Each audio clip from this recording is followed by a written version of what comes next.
So, welcome everybody, and we have been going through the Satipatthana Sutta, and out of the four mindfulnesses, we quickly went through the first three. And now we come to the fourth mindfulness. That is the mindfulness of the Dharma, or here it's translated as objects of mind. Sometimes we call it all the phenomena, all the dharmas, everything. Now this, I would like to read through the sutra according to the translation given by Thich Nhat Hanh, a great Vietnamese master. Because how does a practitioner remain established in the observation of the objects of mind, in the objects of mind?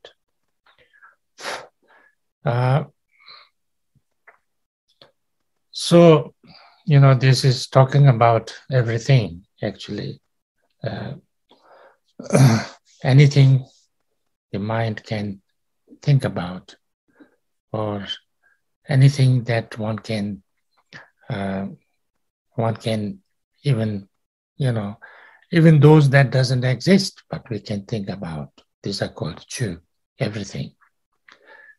First of all, it says in the sutra, she observes the objects of mind, and the objects of mind with regard to the five hindrances. How does she observe these? And now these five hindrances are sensual desires,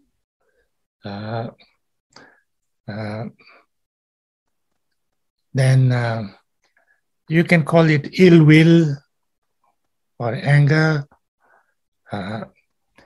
apathy and laziness, anxiousness and doubt.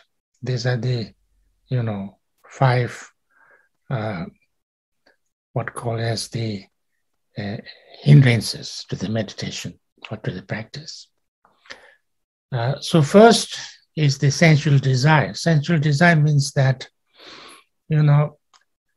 desire created by the senses, like, what you see with the eye, you see something nice, then you feel, you long to look more, or your sensual desire of eyes.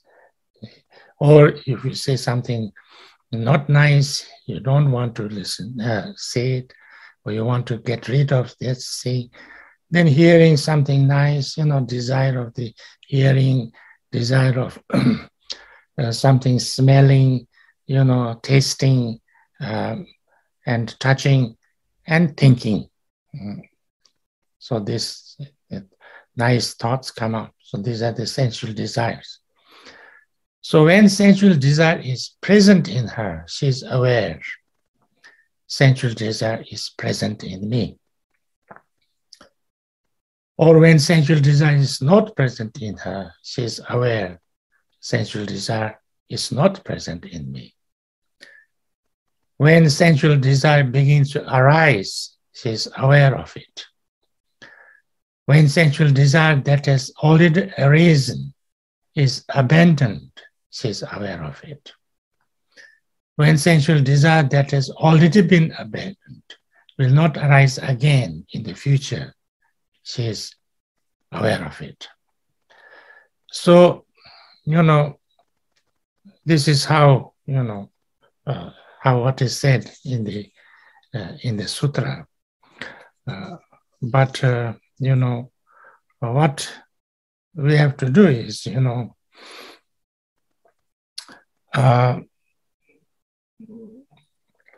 I will try to quote from another source. And sensual desire is, the desire of senses. This hindrance is activated when our senses come into contact with sense objects, such as eye to form, ear to sound, nose to smell, tongue to taste, body to tangibles, and mind to thoughts. Every time we point our concentration at our practice, these hindrances may pop up and distract us, When we try to meditate, then, we want to see something, we want to hear something, all these things. We get stupefied by these sense objects, and we start to crave them and feel an attachment towards them. This is sensual attachment. And if we are, kind of addicted and taken over by these sensual desires, we cannot meditate. Our mind will become taken away from them, disturbed by them, and we cannot meditate. So therefore, the antidote to this is to think about the impermanence of the objects. If things are compounded, that is to say, made up of two or more things, they are by their very nature impermanent. The parts come together, last for a period of time, and then change or die. You can clearly see this in your friends and family, your belongings, and even in your body. Everything that is put together, everything that is compounded are bound to disintegrate. And then it's always changing. And not only that, but when you desire something, actually you can never get it. You can never own it, because I can never really own something, whether it's a thing or a person or whatever. So therefore, if you have too much desire for that, that can only give you suffering, because you can never really get it, and you can always lose it. And so you always have the problem of trying to get something, running after it, finding it, then trying to keep it, thinking that I have it, and worrying about losing it, and then losing it because it has to be lost. If it is got, then feeling grief or bad of losing it and wanting to get it again. So it's all a struggle. So when we understand this, then it's not necessary, it's not useful, it is not, we feel that this desire is giving us happiness or fulfill us or satisfaction, but actually it gives us only suffering and pain and problems. When we see this, then we can let it come, the desire or whatever, and we can let it be and let it go as well, because we know that it's not necessary to hold on to it. We can't really hold on to it, and it's not giving us real, true kind of satisfaction of anything, but only disturb. When we know that, then you can do this meditation.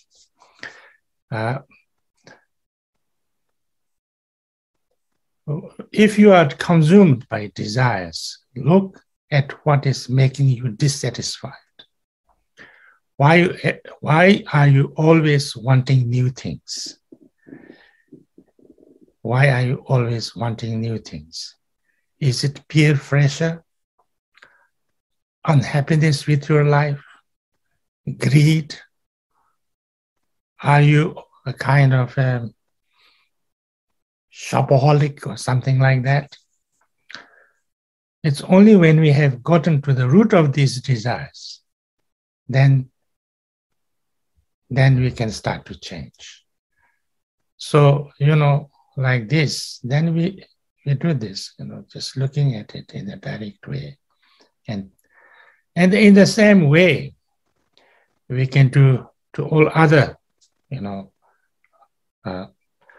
obstructions, 5 obstructions, ill will or anger, feeling kind of malicious thoughts and things like that, unkind or destructive thoughts towards someone. This is very bad. This is very strong obstruction to your practice meditation, because if you have that, ill will or anger or, kind of negative thoughts, then you are consumed by that. You are occupied, your mind is so occupied by that you cannot settle down, you cannot meditate. So again, you have to look at those in the same way,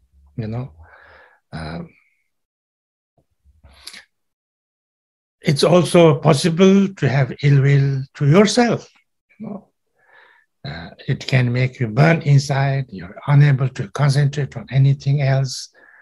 But your destructive emotions is usually driven by some kind of a resentment or jealousy, or sometimes pride, or of course, often anger. This is an extremely powerful hindrance because, as it is said, anger is the most destructive of all 5 negative emotions.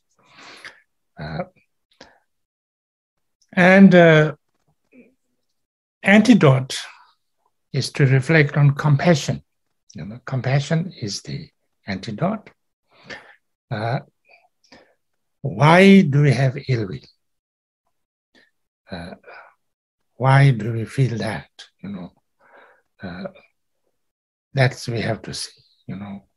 Sometimes we think that person is very bad or did something wrong to me or, said something bad or things like that.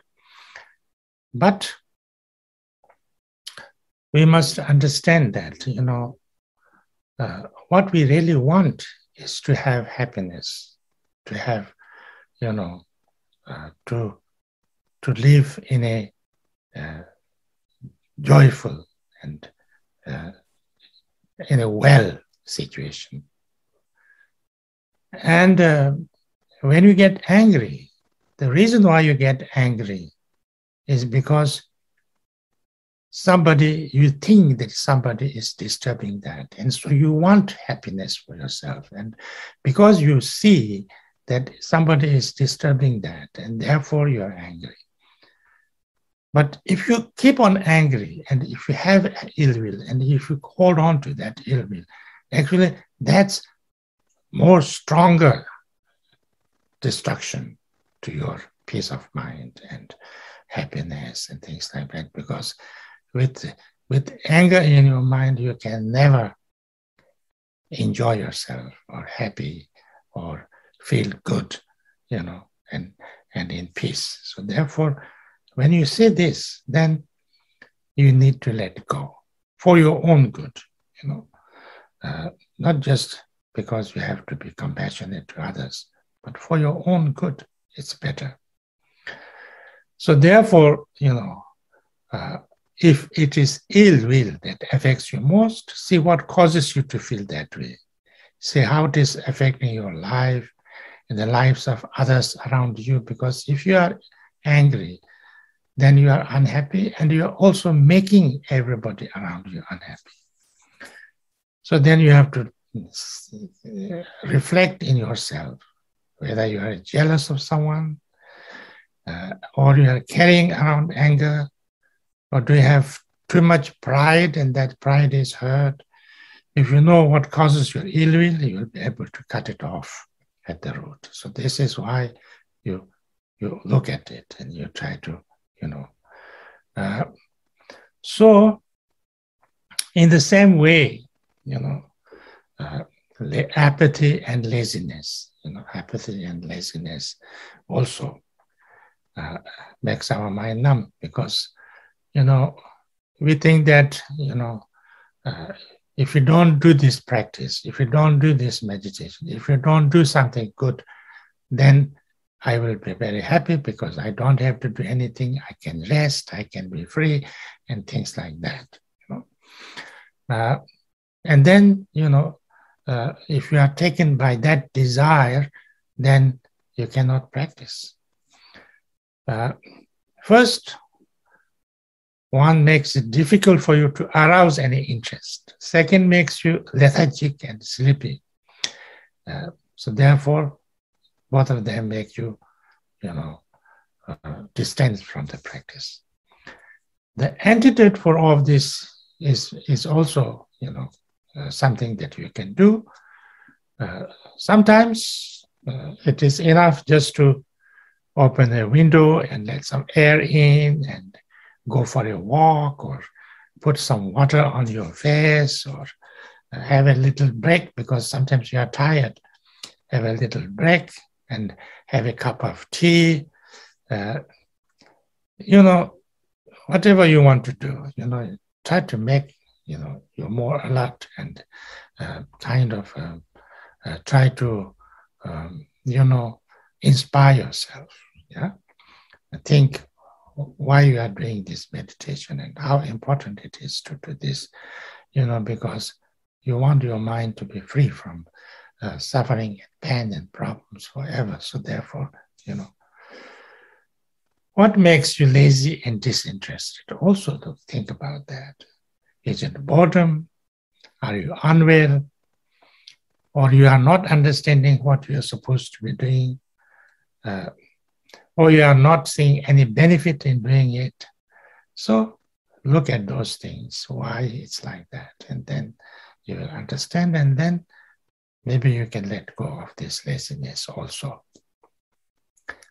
Because we usually think that if I am lazy and I don't do it, I'll be happier. But even when I am not doing it, I'm not happy. I think that actually I should have been doing that. It would be better. Because now, I'm not doing it. I will be not go. I'm not so happy because I'm not really enjoying while not doing it. Because you cannot really enjoy it too much if you are useless. Your life is spent uselessly and meaninglessly. And then after you have done it, after you have been lazy and did nothing, then you would be more unhappy because, I should have done this meditation, why I didn't do that, and now I have wasted my time. But if we did it, if we're not lazy or lethargic, but, maybe in the beginning you feel little resistance, but while you do it, we always feel better. We feel proud of ourselves. We feel that I'm doing something useful, something meaningful. I feel happy while doing that. And then after I have done it, I'll be much more satisfied that we have done that than having done nothing, So therefore, it's always much better to. So when you understand this, then I think you can also be aware. And, all these things is about being aware and how you see things. And then anxiousness. Anxiousness is when we are feeling tense and irritable. This is another obstacle for meditation. It could be that we are stressed from maybe in our job or, something that we have to do, some responsibilities and things like that. We can have, economic problems.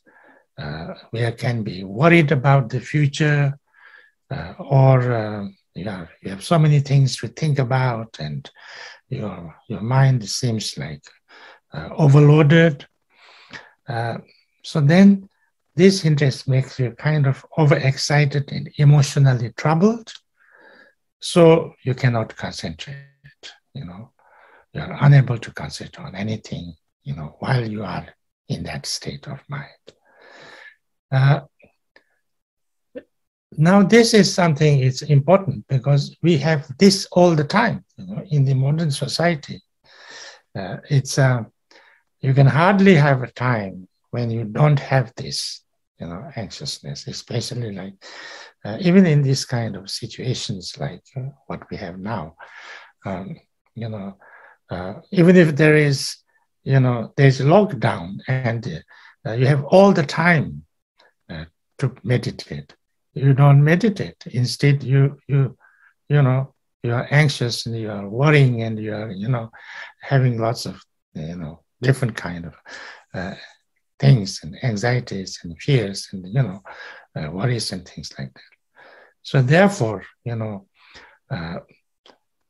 if you allow your mind to be taken over by this, then you always will be like that. You can do it anytime and all the time, and so therefore, what we need to do is that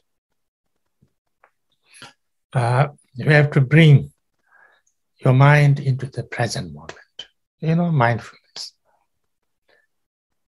Because worrying about it, or being stressed about something doesn't work. It doesn't do any good to you. However you are stressed, it wouldn't make it better. If you can do something to make things better, you do it. But many times there's nothing you can do it immediately to make things better. Then no use getting stressed. So therefore, you try to be in the present moment, be in what you are, aware of what you are now at this moment, and then, that's the best way of, because all these anxieties are thinking about the past and about the future, So therefore, if you're mindful, then this will, relax yourself, and you can put your mind in a better frame of, meditation. You can also do this if you're anxious about everything. You can also see why you are anxious about. Is it stress? Is it illness? Is it job? Lack of money, or loneliness, or depression?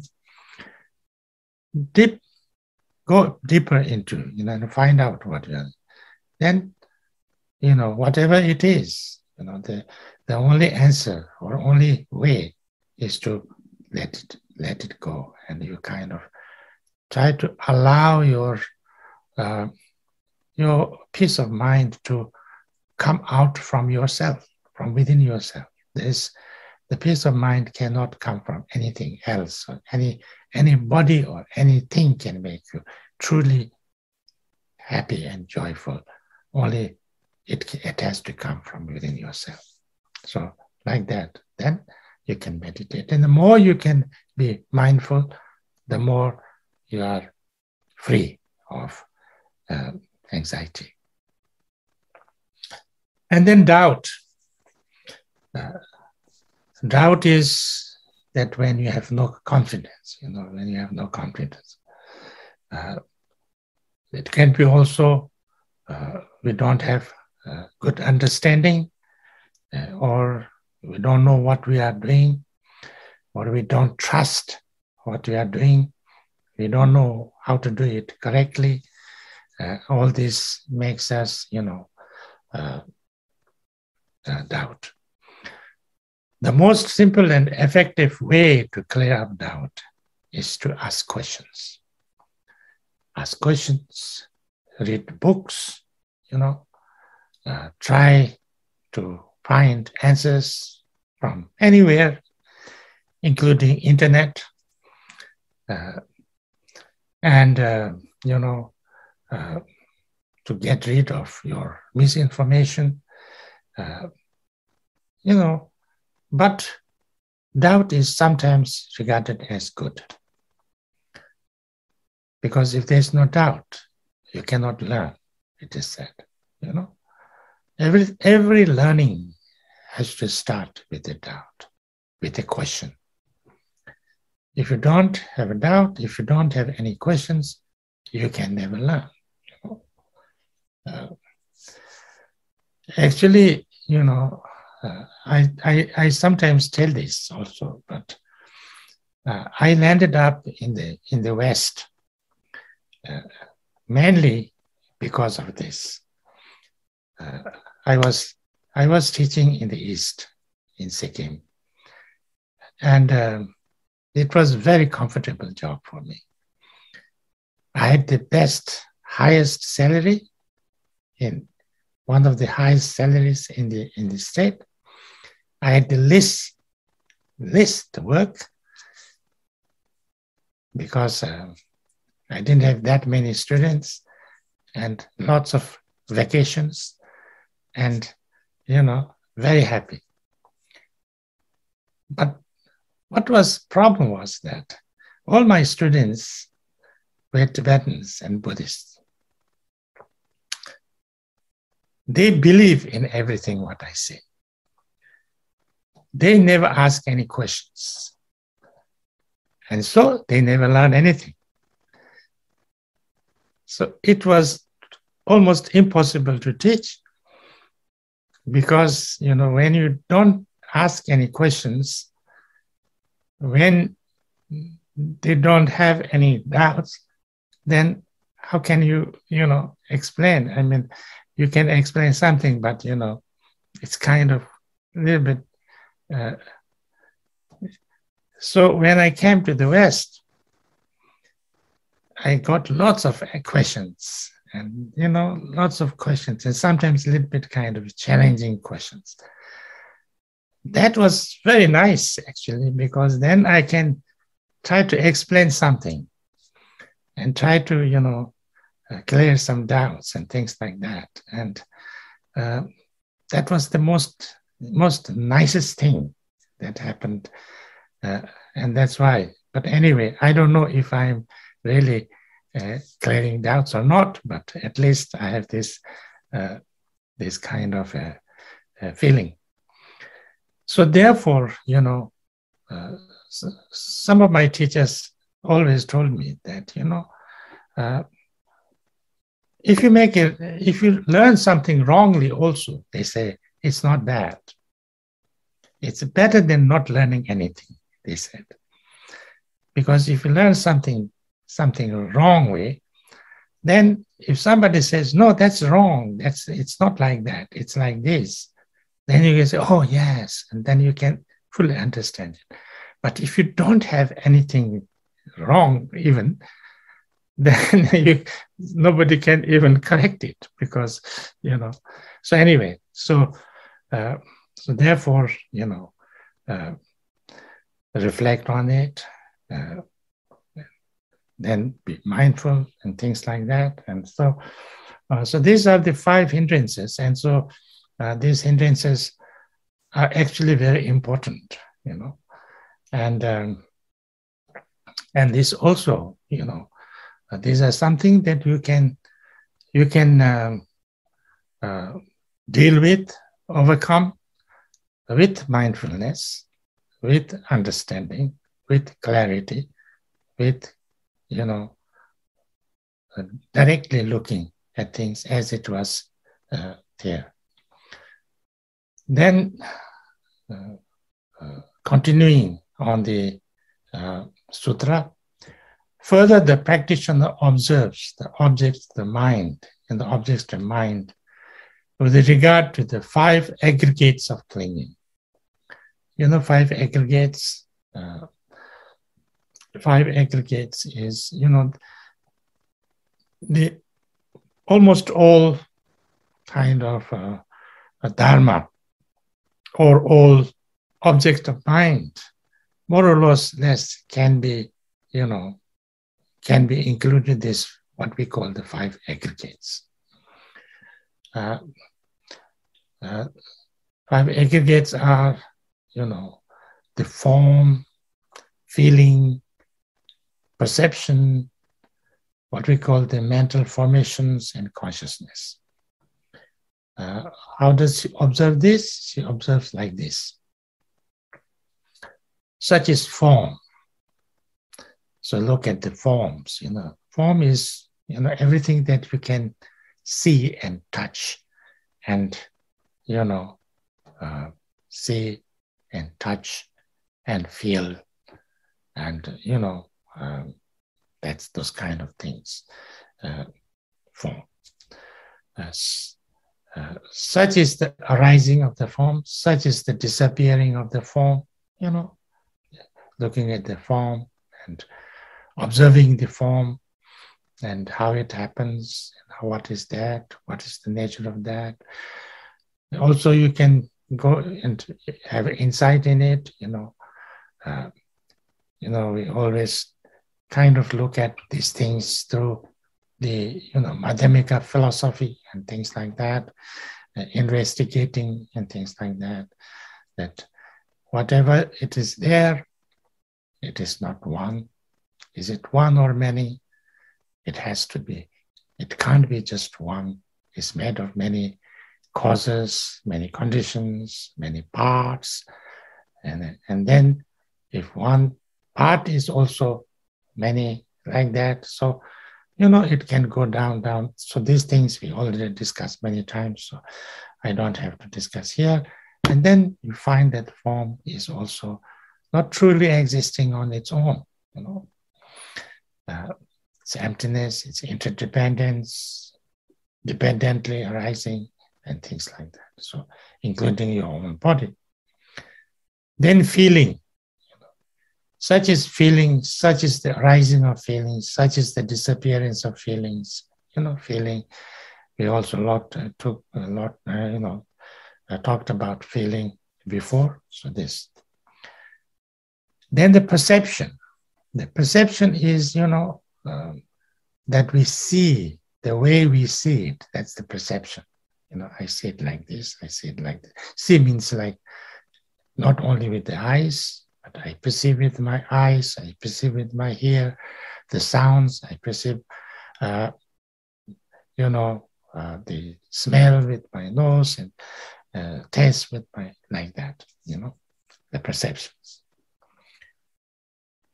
Such is the arising of perception, such is the disappearance of perception, etc. Such are mental formations.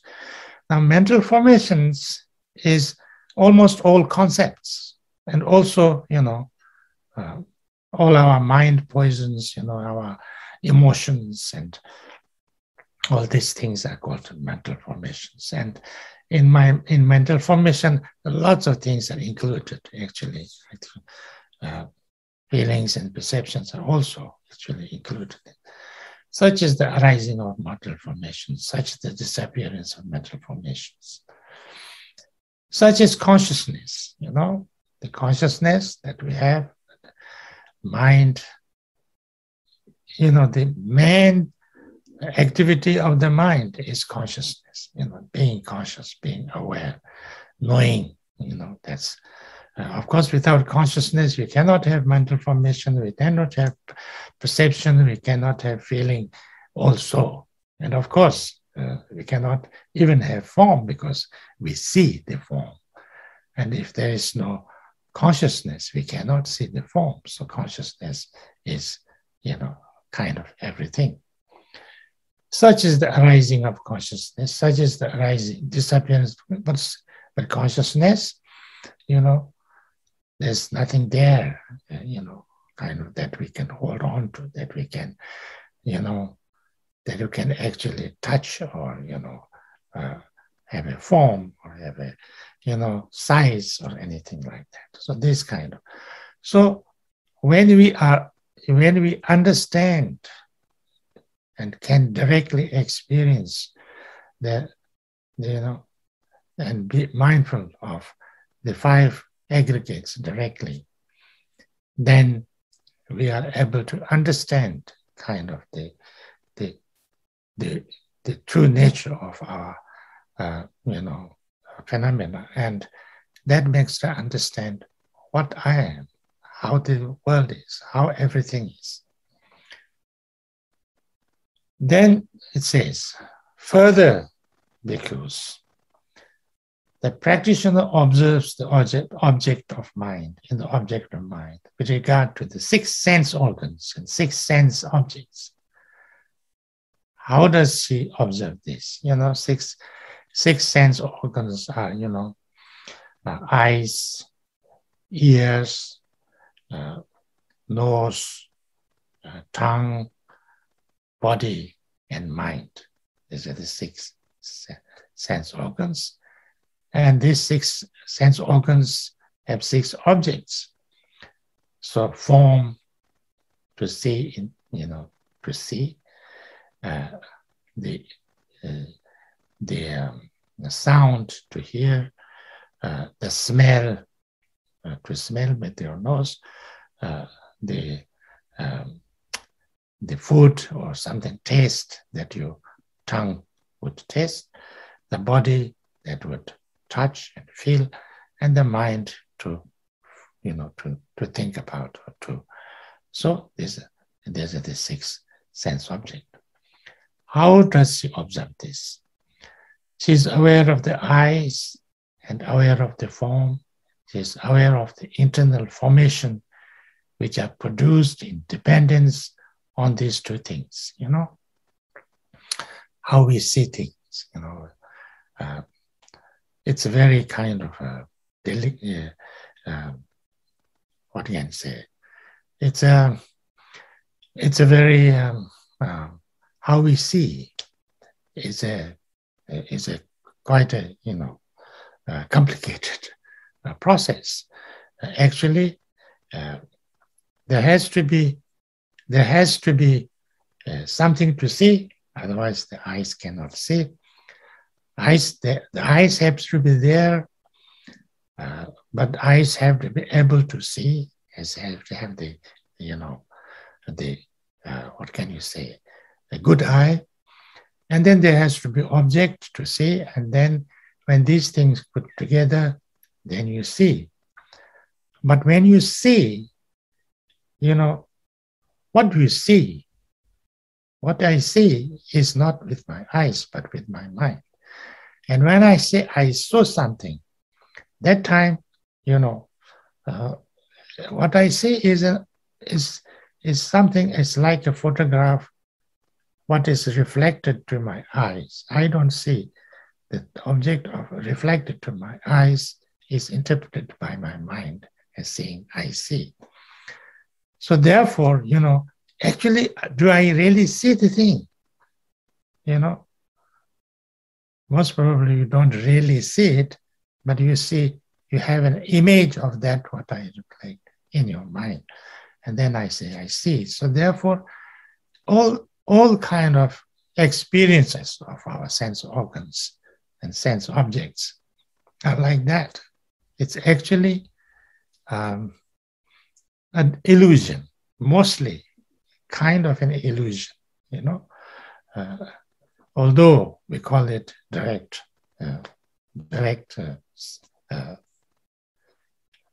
observation. But she's aware of eyes and aware of form. She's aware of internal formation, which are produced in dependence of these 2 things. She's aware of the birth of a new internal formation and is aware of abandoning an already produced internal formation. And she is aware that an already abandoned internal formation will not arise again. She is aware of the same way of the ears and sound, the nose and the smell, tongue and taste, body and touch, the mind and objects of mind. So goes on, all these five aggregates. And this is further because the practitioner remains established in the observation of the objects of mind, in the objects of mind with regard to the 7 factors of awakening. 7 factors of the awakening is,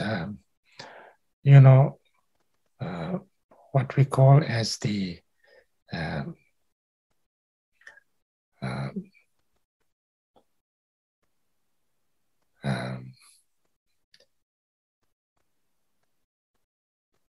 7 factors of the 相聚数之趣。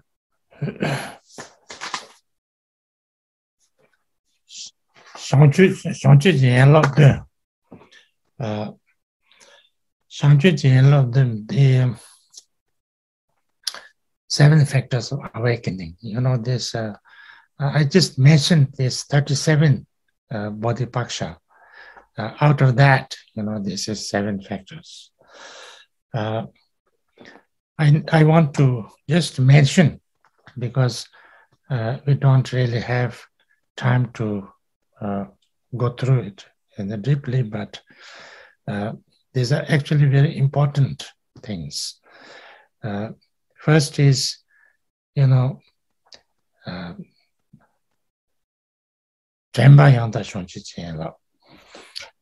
it's the pure mindfulness. The mindfulness is one of the most important factor of awakening. Then, Churabdu Nambajepa, in Tibetan we call it. And I don't know how to, the translation that I have found is investigation. Or, maybe you can say something like,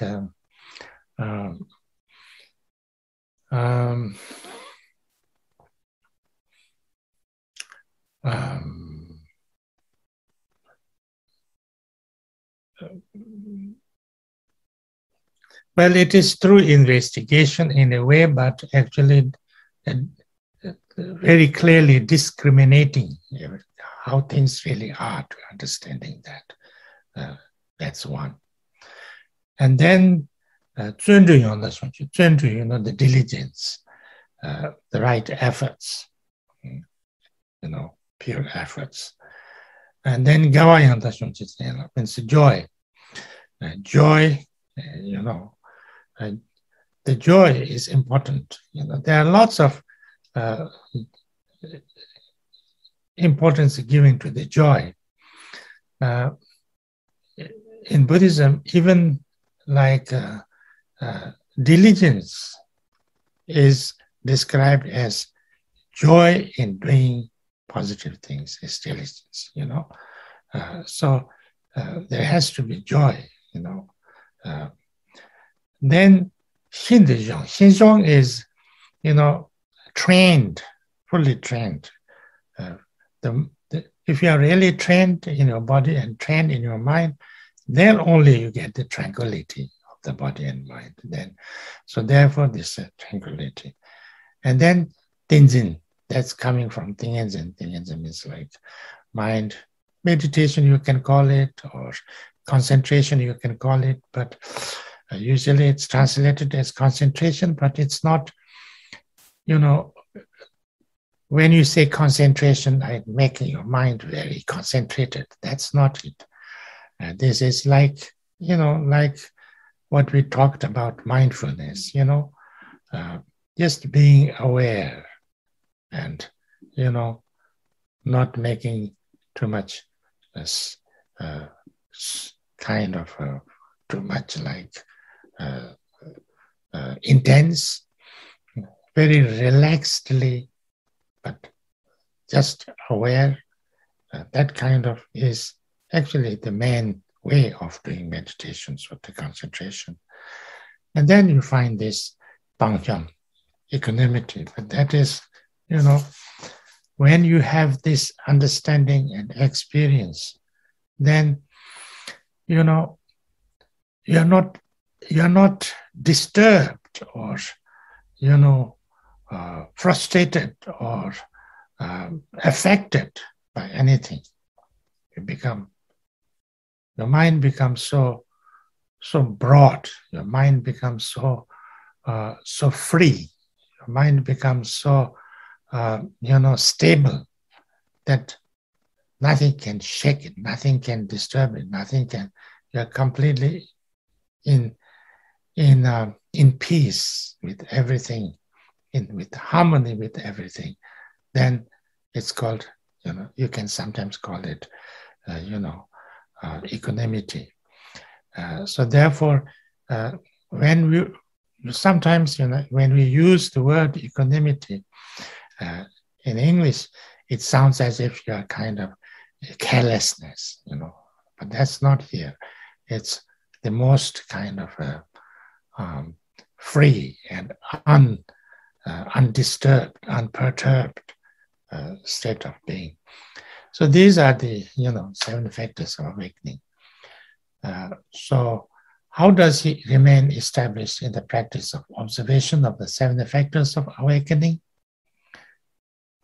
When the factor of awakening, mindful, is present in him, he is aware. Mindful is present in me. When mindful is not present in him, he is aware. Mindful is not present in me. He is aware when not yet born mindfulness is being born. And when already born mindfulness is perfectly developed.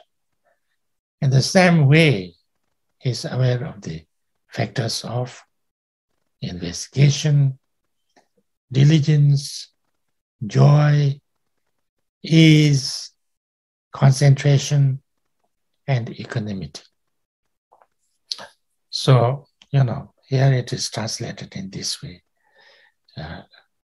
Mindfulness, investigation, diligence, joy, ease, concentration, and equanimity. Further, because a practitioner remains established in the observation of objects of mind, in the object of mind, with regard to the 4 noble truths. I think I don't need to explain 4 noble truths. I think all of you are very familiar with 4 noble truths.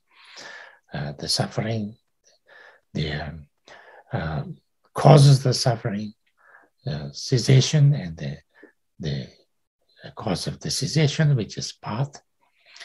So how, bhikkhus, does the practitioner remain established in the observation of the 4 noble truths? The practitioner is aware. This is suffering as it arises.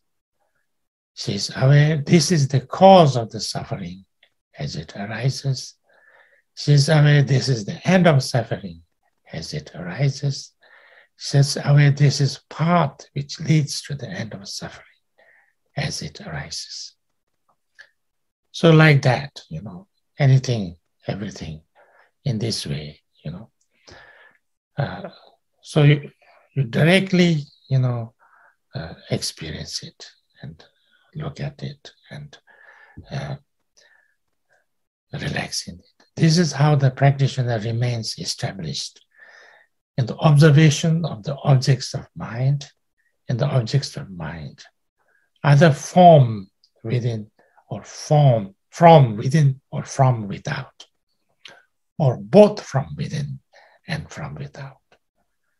She remains established in the observation of the process of coming to be in any of the objects of mind, or the process of resolution in the objects of mind, or both in the process of coming to be and the process of dissolution. Because everything is either coming or dissolving, or about to be dissolving, or in the process of dissolving. Or she is mindful of the fact there's an object of mind here. Until understanding and full awareness comes about, she remains established in the observation, free, not caught in any worldly considerations. That's how to practice observation of the object of mind and the objects of the mind of bhikkhus. So these are the, four mindfulness, four mindfulness as is described. Of course, the words of the Buddha are very short sometimes and precise, and a lot to explain in there. So I don't think I am able to give the full, but this more or less it. Because he who practices the four establishments of mindfulness for 7 years can expect one of two fruits: the highest understanding in this very life, or if there remains some residue of affliction, he can attain the fruit of no return. In this, the Buddha describes, kind of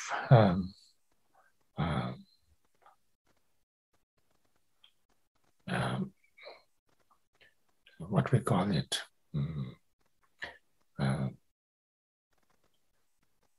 this is, I call it,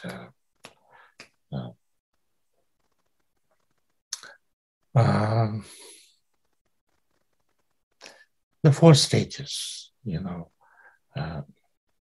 4 stages is first having insight. And then from that insight, you get to another stage, once returner. Then no more returner. And then arhat. So these are the 4 stages. So he's talking about this when he says no return. Let alone 7 years, because whoever practiced the 4 establishments of mindful for 6, 5, 4, 3, 2 years, or 1 year, or 7, 6, 5, 4, 3, or 2 months, 1 month, or half a month, can also expect one of 2 fruits: either the highest understanding in this very life, or if there remains some residue of affliction, he can attain the fruit of no return.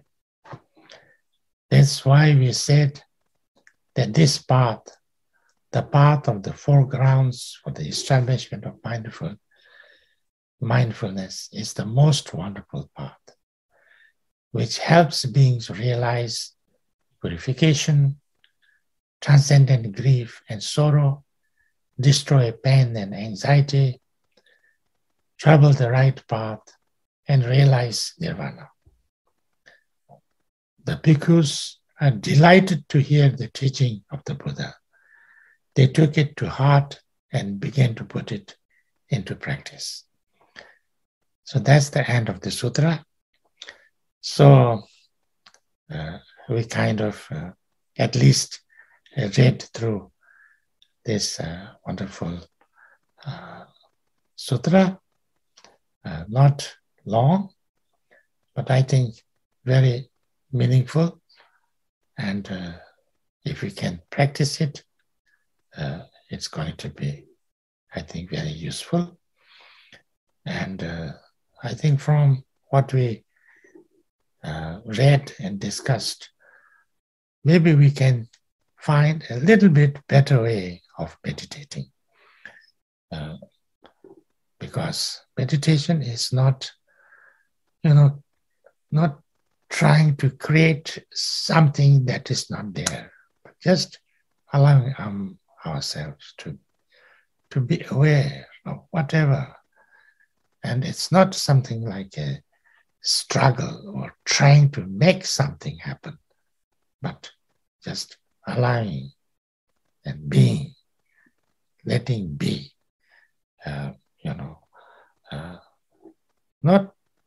not stopping anything, but just being aware. And through that, we manage our mind in the right direction. I think that's more or less it. So I think that's all I can say. And I think I'll stop here.